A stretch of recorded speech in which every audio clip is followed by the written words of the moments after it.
সত্যের আশ্রয় পাইছেন, সত্য নিয়া পইরা থাকেন।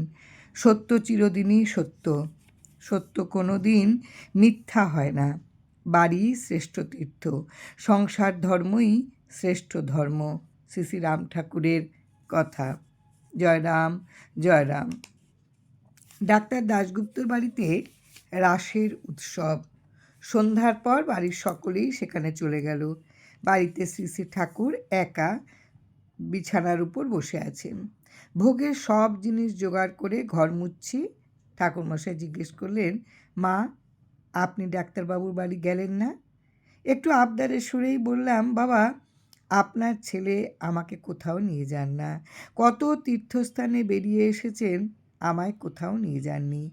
ঠাকুর সান্ত্বনার সুরে বললেন, না গেলেন, সত্যের আশ্রয় পাইছেন, সত্য নিয়া পইরা থাকেন। সত্য চিরদিনই সত্য, সত্য কোনো দিন মিথ্যা হয় না। বাড়ি শ্রেষ্ঠ তীর্থ, সংসার ধর্মই শ্রেষ্ঠ ধর্ম। এই এত জানেন, ঘুইরা ঘুইরা 12, ঘরে বৈশা 13।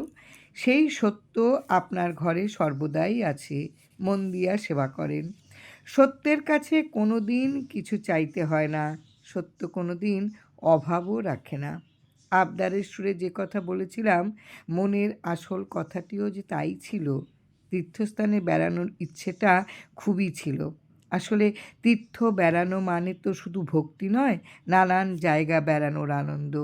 বহু তীর্থে বেরিয়ে যে প্রাণ তৃপ্ত হয় না, প্রাণের শান্তি অন্তরেই থাকে, এ কথাই ঠাকুর বোঝালেন। ঠাকুরের কথায় যেন আরও একটা ইঙ্গিত ছিল। বাড়িতেই সকলের শান্তি পাওয়া উচিত, বিশেষ করে যে স্ত্রীলোকের উপর ঘর সংসার রক্ষা করার ভার।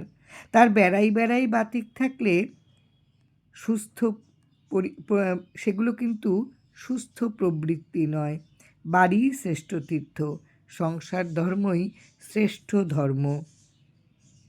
কিরণবালা মজুমদারের লেখা ঘরের ঠাকুর শ্রী শ্রী রামচন্দ্র থেকে আজকের নিবেদন।